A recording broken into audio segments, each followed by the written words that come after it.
Navana malalo amin'ny tompo, anapaka amponareo anie ny fiadanan'i Kristy. Amen. Sotranao zay raha eo no ny zavatra rehetra zay ataonao aminay akasitrahanay ny fitantananao amin'ny fiainanay dia pareto zay ao amin'ny fanarananao fa ka namiza moa zay fa ianao no maniteny fiainana manak'izay. Dia mameo zany teninao zany indray zay amin'ity ora sotroana ity, io Jesosy Kristy teny tokony fo. Amen. Ny anjara mofinainantsika amin'ity andro alatsinainy 5 Jolay 2024 gavana dia ny Hébreu 1:20 andiny favalo ka hatramin'ny fahafolo. Hébreu 1:20 andiny favalo ka hatramin'ny fahafolo vaky toy izao zany amin'ny anaran'i Jesosy. Finoana no nanekeny Abrahama rehefa natsoina engakany amin'ny zany-tany ho azy no lova ka denengy izy nefa tsy fantany izay alehany. Finoana no nivaniany tany amin'ny tany nolazainy teny fikasana toy ny amin'ny tanin'olona mitoetranday mba nisaka sy Jakoba mpiara-mandova zany teny fikasana aminy. Fa nanantena azo ny tanàna misy fanorenana izy, Andriamanitra nitoky marika sy mpanao izany. Ray masonao manamasinanay amin'ny fahamarinana ny teninao amin'ny fahamarinana. Amen.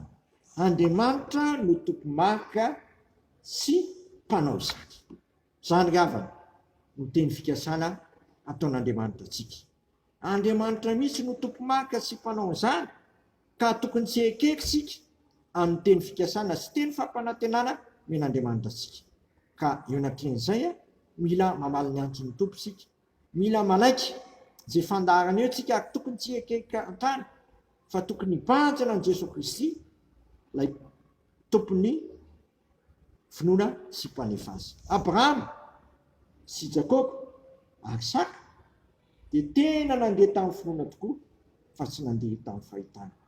Lazain'ity lahatsoratra masina ity fa na dia mbola tsy nanay vatana zany teny fikasana zany izy dia natazana azy teny lavitrany ka tsy nala tamin'ny finoana izy fa mitoetra tamin'ny finoana manakariva.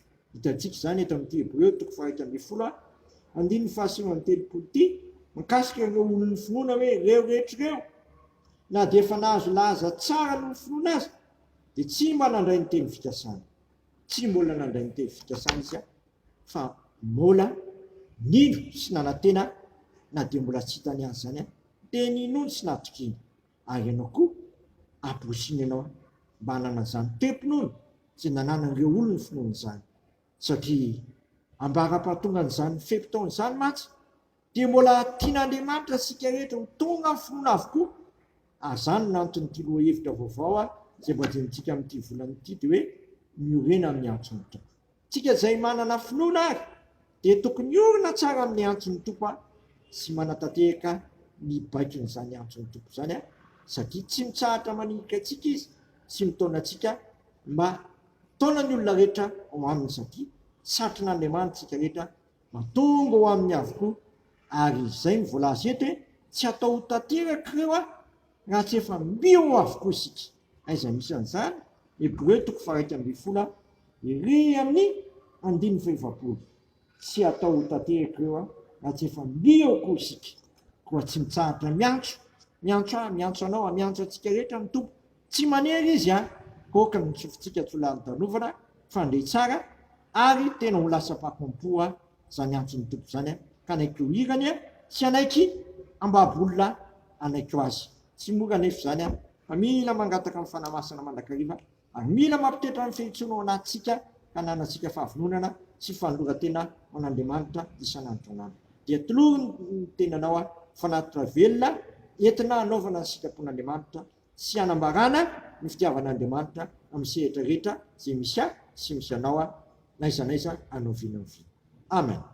Sotranao zay raha eo noho ny amin'izany teny mamy zany zay mamporisika anay mitoetra tsara amin'ny antso zay niantsonao anay ary ahery amin'ny fanolora-tenanao isan'andro anandro, satria zany no valiteny tsara indrindra amin'ny antso zay niantsonao anay dia nolotenao anao sy anaiky hirakao ary anaraka zay baiko anirahanao anay teo. Zany tokoa anie zay no mba ny fitarian'ny fananao masina ary tsy ala aminao ary anantena fa ianao no Andriamanitra toko marika amin'izany sy mpanefa zany, satria Jesosy Kristy raha teo nahatanteraka zany hatramin'ny farany.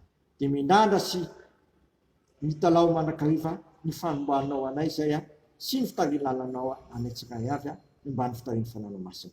Dia sitrakai ny ary vavaka hoe rainay izay nan-danitra. Masina ny anaranao, tonga ny fanjakanao, ataonay ny sitraponao, ety tany tahaka ny an-danitra. Menao ny anina sahazo anay, mamela ny elokay, tahaka namelanay izay meloka taminay, izay mitondra anay mifakampanahy, fa manafanay amin'ny ratsy, manao fanjakana sy ny hery, ary voninahitra manakizay.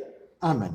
Tanterahany tompo amintsika ny zao todrano, zay tononona amin'ny anaray zanaka fanahy masina izao. Ary Andriamanitra ny fiadanana, zay mitondra ny Jesosy tompontsika mpiandro olo lehibe, hiala amin'ny maty, mitondra ny fanekena manakizay, izany tanteraka anareo amin'ny tsara rehetra anao sitrapony, ka hiasa ao anatinareo izay kasitrahany masony amin'ny alalan'i Jesosy Kristy, ny tompo ny finoasika sy mpanefaza, ho azony ny voninahitra mandrakizay manakizay.